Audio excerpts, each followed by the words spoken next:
Hadapi Juventus, Inzaghi posisikan sejumlah bek lebih depan. Lalu mengapa dan bagaimana taktik ini dilakukan? Dan bagaimana juga taktik ini menopang kemenangan Inter? Temukan semua jawabannya di video ini.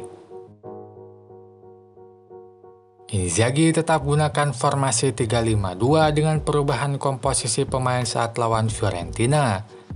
Di belakang Acerbi yang melengkapi trio bek tengah. Lalu di lini tengah Calhanoglu dan Barella yang menemani Mkhitaryan. Sementara di wingback kiri kini diisi Di Marco. Yang ajeg hanya di depan karena tetap ditempati Lautaro dan Thuram.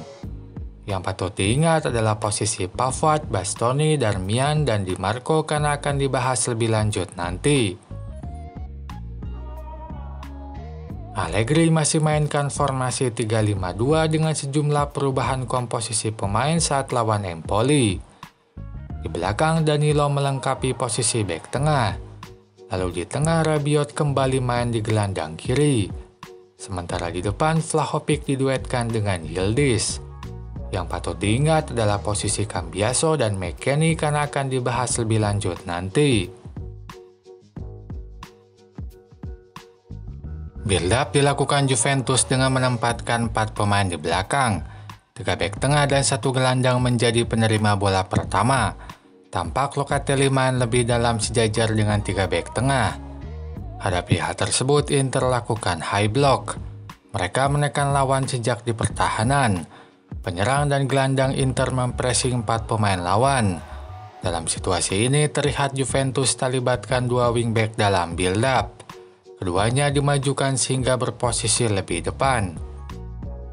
Hal yang sama terjadi saat bola sudah ada di tengah.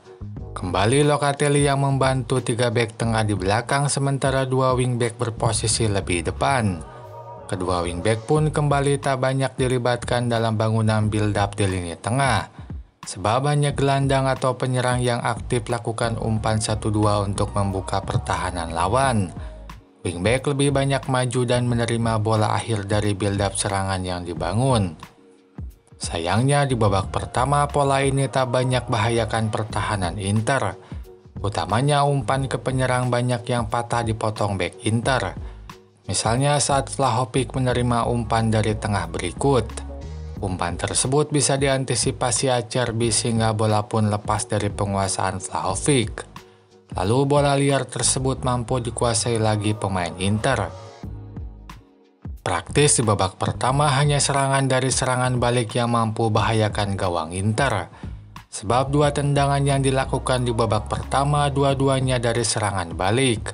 Sebagai contoh serangan ini, setelah patahkan serangan Inter, bola diberikan ke McKennie dan McKennie mampu membawanya ke depan kotak penalti.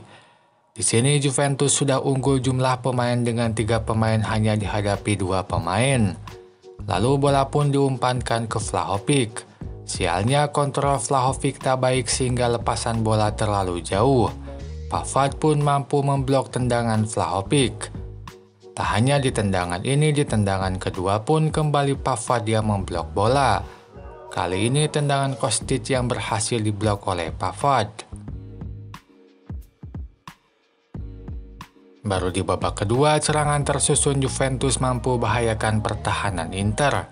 Beberapa kali serangan dari sisi kanan mampu ciptakan peluang. Itu tak lepas dari pertukaran posisi dari Cambiaso dan McKennie. Cambiaso yang aslinya wingback kanan dan McKennie gelandang kanan rutin bertukar. Sehingga McKennie yang jadi wingback kanan dan Cambiaso gelandang kanan. Bahkan saat Weah masuk hal yang sama tetap dilakukan. Kini Weah dan McKennie yang saling bertukar untuk mengisi posisi gelandang kanan dan wingback kanan. Sebagai contoh peluang berikut. Pada situasi ini Cambiaso jadi gelandang kanan dan McKennie jadi wingback kanan. Lalu McKennie lakukan crossing yang diterima Kostic di sisi kiri.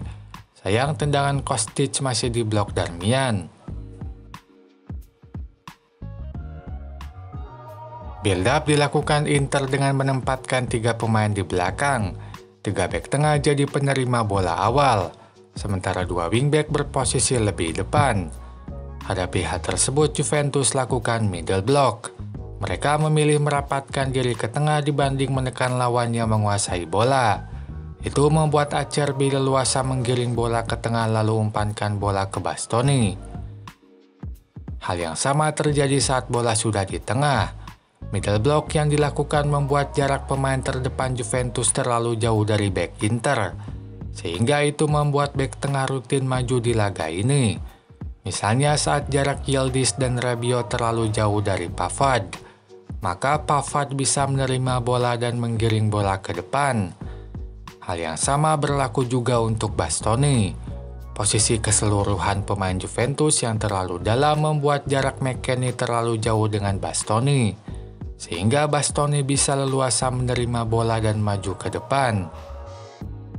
Maka jangan heran di babak pertama intensitas Pavard dan Bastoni untuk maju dan ada di kotak penalti lawan sangat intens. Sebab taktik Juventus memberikan ruang untuk lakukan hal tersebut.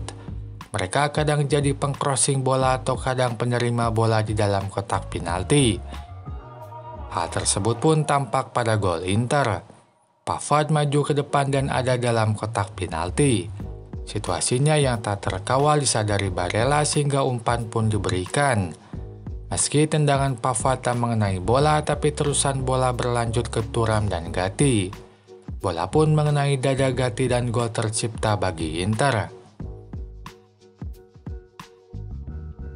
Rutin majunya dua bek tengah berimplikasi juga pada pertukaran posisi wingback.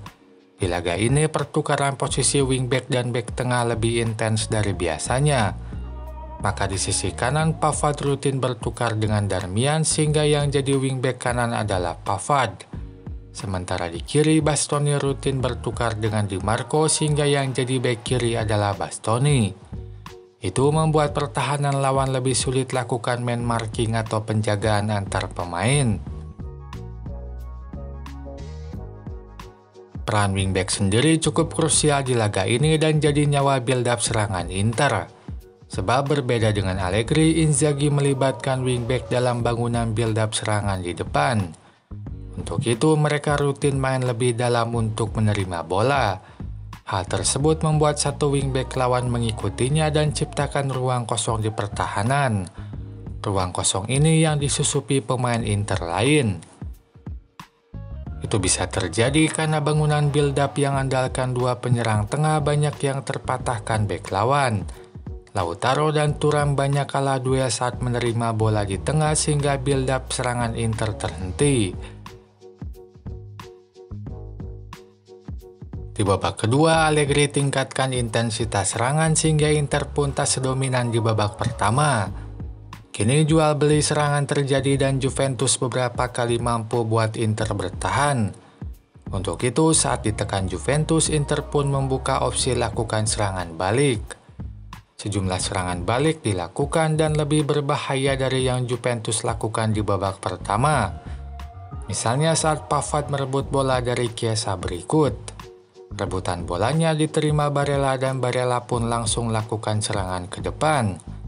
Saat sudah di depan kotak penalti, bola diterima Di Marco. Lalu crossing dilakukan ke Barella. Barella mampu menendang bola tapi Szczesny masih bisa menghalau bola. Szczesny sendiri secara gemilang mampu dua kali patahkan peluang emas Inter di babak kedua. Karena selain peluang Barella, ia juga mampu halau peluang Arnautovic yang sudah di depan gawang. Itu saja pembahasan di video ini. Silahkan tulis apapun pendapat kalian di kolom komentar. Sampai jumpa lagi di video selanjutnya.